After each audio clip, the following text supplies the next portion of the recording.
Bismillahirrahmanirrahim. Assalamualaikum warahmatullahi wabarakatuh. Selamat siang dan salam sejahtera buat kita semua. Pertama-tama, marilah kita memanjatkan puji dan syukur atas kehadirat Allah Subhanahu wa taala karena berkat rahmat dan karunia-Nya sehingga pada siang hari ini saya bisa membuat video selaku memenuhi tugas mata kuliah manajemen sumber daya manusia. Selanjutnya, sebelum melangkah jauh, sebelumnya perkenalkan nama saya Herman dengan stambuk B1B1 19019, jurusan manajemen Fakultas Ekonomi dan Bisnis di Universitas Halluoleo Kendari. Pada video kesempatan kali ini saya akan menjelaskan sedikit tentang materi mewawancarai kandidat pekerja.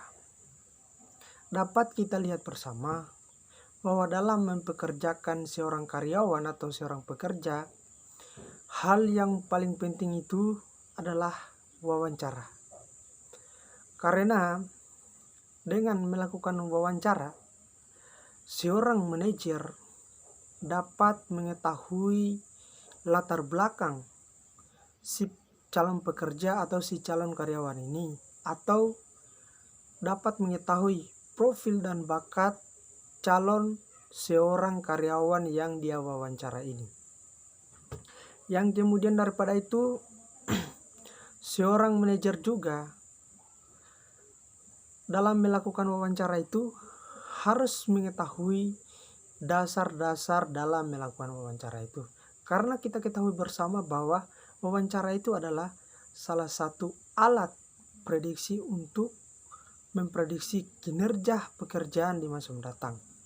Maka seorang manajer perlu mengetahui secara betul atau secara teliti apa yang telah menjadi dasar-dasar dalam melakukan wawancara itu.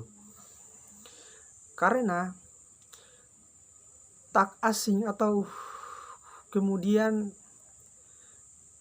banyak yang melakukan atau seorang manajer itu banyak melakukan kesalahan-kesalahan dalam melakukan wawancara ini.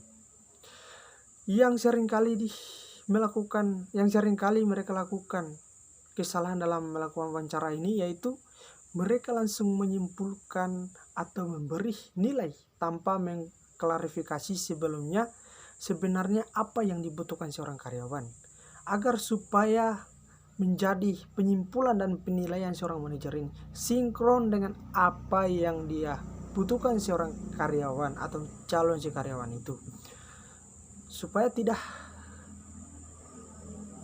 terjadi merugikan salah satu pihak dalam wawancara tersebut.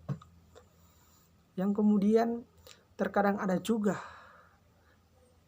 seorang manajer membiarkan beberapa perilaku nonverbal dan karakteristik yang membuat wawancara itu tidak efisien. Maka dari itu seorang manajer juga harus mengesampingkan apa yang menjadi tidak efektifnya dalam melakukan wawancara seorang karyawan itu. Maka seorang manajer juga kembali lagi ke sebelumnya, bahwa seorang manajer itu harus betul-betul mengetahui secara teliti apa yang menjadi dasar-dasar dalam melakukan wawancara itu. Mungkin itu saja dari saya.